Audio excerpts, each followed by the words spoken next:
Ils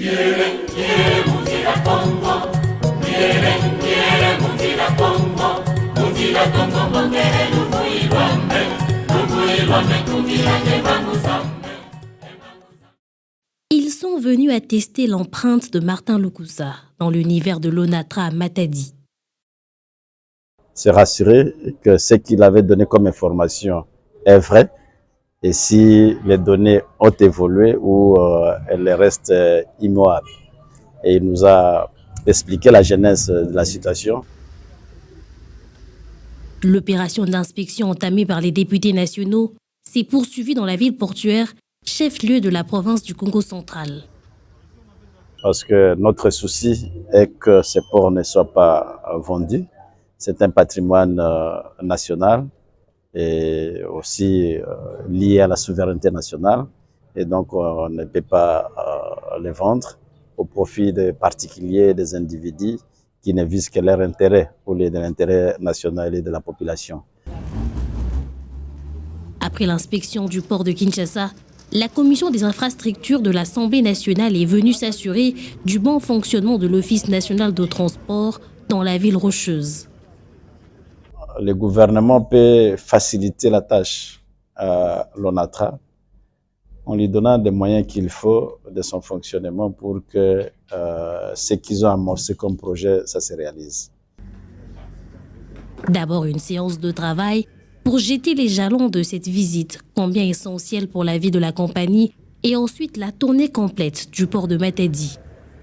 Ici, la délégation profite de sa présence pour plaider la réhabilitation immédiate du chemin de fer qui va désengorger la route nationale numéro 1.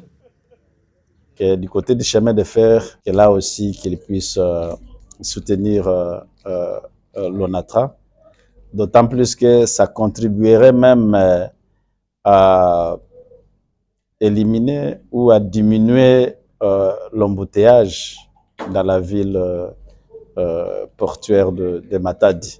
Et donc, il y a lieu de réhabiliter les chemins de fer. Les installations du port de Matadi, les travaux de rénovation amorcés. L'ONATRA a mis le paquet, mobilisé sur fonds propres, comme pour plusieurs réalisations en projection. Mais nous encourageons la direction générale à travailler encore un peu plus pour qu'en plus des bateaux ITB, qu'il y ait d'autres bateaux qui puissent naviguer sur le fleuve Congo. Parce que la population riveraine en a vraiment besoin. Les députés nationaux sont venus, ils ont vu et ont été conquis par les œuvres salutaires du DG Martin Lukusa qui tient à faire de l'office une fer de lance de l'essor de la RDC. Le DG l'a dit lors de son audition à la session de mars en 2022, plus rien ne sera comme avant à l'ONATRA et les œuvres parlent à sa place. Et ils sont venus pour s'enquérir de la véracité de ce que nous avons dit autrefois sur la vie de l'entreprise ONATRA, notamment le cas de bateau ITB Kokolo, qui est effectivement en bon état, qui est en état de navigabilité. José Ngwanda, président de la commission, souhaite que l'ONATRA redevienne une entreprise portuaire de référence en RDC. Et nous pensons que Son Excellence, Monsieur le Président de la République, le Premier ministre et tout son gouvernement fera en sorte que cette entreprise qui va à l'encontre de l'intérêt général soit arrêtée pour que l'ONATRA, qui lui-même a des ressources qui peut moderniser ces infrastructures portuaires, puisse travailler seul.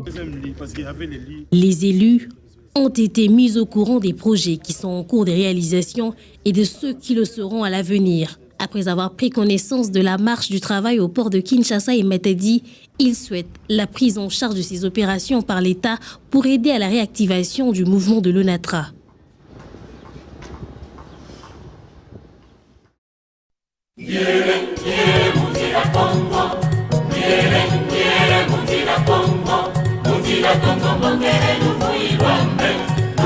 wametumia